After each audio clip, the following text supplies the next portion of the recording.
اعوذ باللہ من الشیطان الرجیم بسم اللہ الرحمن الرحیم۔ سورہ آل عمران کی ایک آیت پڑھ رہا ہوں، آیت نمبر 185۔ کل نفس ذائقۃ الموت، ہر جان موت کا مزہ چکھنے والی ہے۔ وَإِنَّمَا تُوَفَّوْنَ أُجُورَكُمْ يَوْمَ الْقِيَامَةِ، اور قیامت کے دن تم اپنے بدلے پورے دیے جاؤ گے۔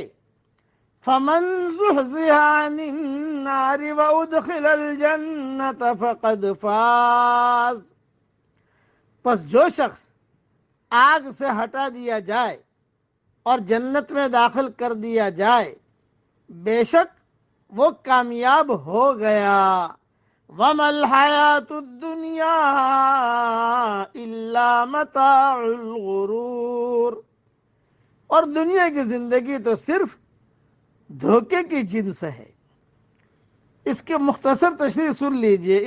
اس آیت میں 4 باتیں ہیں۔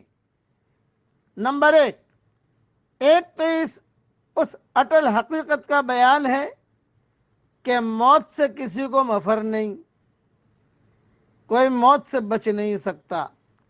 نمبر 2، دنیا میں جس نے اچھا یا برا جو کچھ کیا ہوگا اس کو اس کا پورا بدلہ دیا جائے گا۔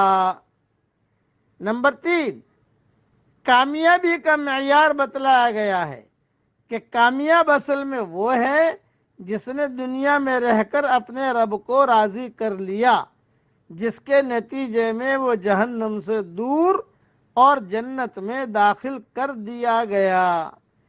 نمبر 4، کہ یہ دنیا کی زندگی سامان فریب ہے، جو اس سے دامن بچا کر نکل گیا وہ خوش نصیب، اور جو اس کے دھوکے اور فریب میں پھنس گیا وہ ناکام اور نامراد ہے۔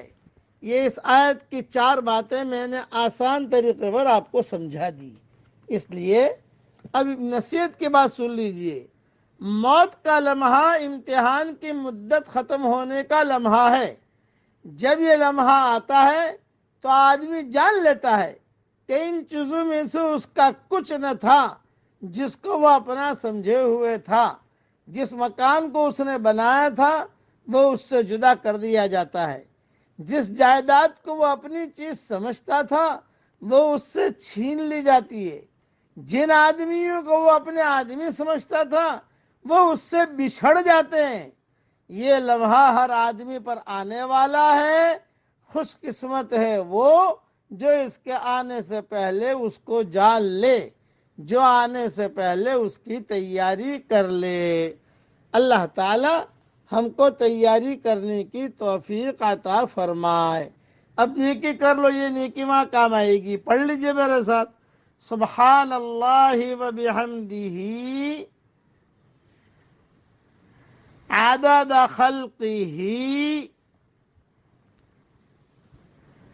ورضا نفسہ وزنت عرشہ ومداد کلماتہ۔ دیکھیں میں نے اتنا پڑھا، اللہ میرے ساتھ ہو گیا، اللہ مجھے یاد کر رہا ہے، اللہ مجھ سے خوش ہو گیا۔ آپ پڑھو گے تو آپ کو بھی یہی فضائل ملیں گے۔ میں نے پڑھا جنت میں کھجور کے درخت میرے لیے لگ گئے، آپ پڑھو گے تو آپ کے لیے بھی لگ جائیں گے۔ اللہ تعالی ہم سب سے راضی ہو جائے، آمین۔ وآخر دعوانا ان الحمدللہ رب العالمین۔ اور ایک نصیحت یاد رکھنا، یہ جو سبق آ رہے ہیں ان سبقوں کو آگے بھی بھیجیے۔ جتنے لوگ پڑھیں گے انشاءاللہ پورا ثواب ملے گا۔ اللہ تعالی ہم سب کو عمل کرنے کی توفیق عطا فرمائے۔ وآخر دعوانا ان الحمدللہ رب العالمین۔